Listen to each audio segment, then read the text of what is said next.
a day after President Uhuru Kenyatta signed to allocate 34 billion shillings to the marketers. The fuel crisis in the country began last week, with parliamentarians allied to the Kenya Kwanza calling on the government to explain how the 34 billion owed to marketers was accrued.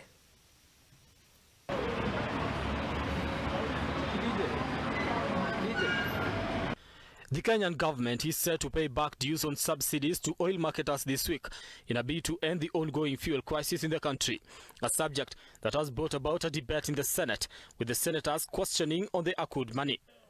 We all know there is a government program where it sets aside amounts of money to pay oil marketers to ensure that Kenyans, they don't pay huge sums.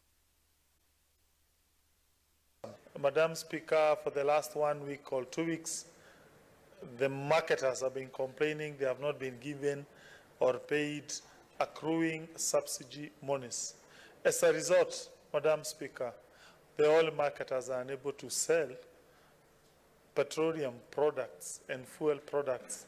Those who purport to speak for government on the floor of this House must tell the country, where did the subsidy money go? Why is it now resurfacing in a supplementary budget? This is money that ought to have been there.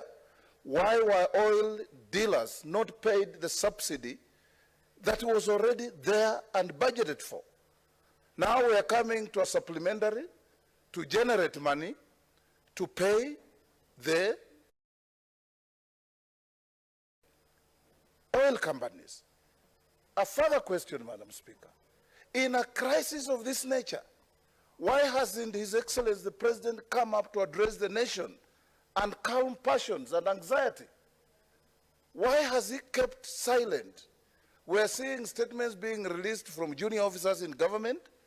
A crisis of this nature requires the President to come and address the nation and tell us where his government took the money, why they didn't pay the oil companies, and why he has plunged the country into a crisis. Because we're in a crisis, Madam Speaker. The senators from different sides of the political divide held different views on the crisis. I nearly thought of walking to my meeting. I was late for that meeting by an hour. I'm just glad or fortunate that it was a meeting. It was not something life-threatening. I want to say that many Kenyans who are caught up in such a serious crisis must be suffering indeed. But this is not a matter to be politicized. All of us in this House and in the other House are responsible for the high fuel costs. We passed the bill which became a law that raised the fuel costs. We were persuaded that the passage of such bill was because we needed to... Asante. Mr. Speaker, jana nilikuwa katika safari yangu ya kutoka mashinani nikija huku, na ni ukweli kabisa. Nataka kusema ya kwamba ni ukweli kabisa alivyosema ndugu yangu Wetangula, ya kwamba katika kila vitongoji ambavyo wanauza petroli, wananchi wa bodaboda wamejaa kwanza na majonzi ya kwamba hakuna petroli. Kitu cha pili, wamejaa kwa sababu wale wa bodaboda wanakula kila siku kulingana na ile pikipiki. Wenye pikipiki wanasema ya kwamba hawataki kuchukua kitu kidogo kuliko kile wanachukua kila siku. Kwa hiyo ukiwa wewe umekodisha pikipiki ufanyie kazi, ni umpatie yule mtu ile pesa. The House also brought to question the alleged effects of the war in Ukraine, as put forward by PS Andrew Kamau as a reason for the fuel crisis.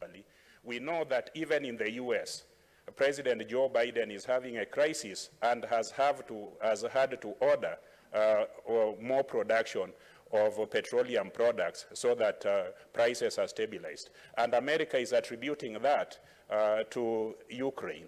Petroleum Principal Secretary Andrew Kamau said on Monday that investigations into the shortage were being finalized, setting the stage for financial penalties and license withdrawals.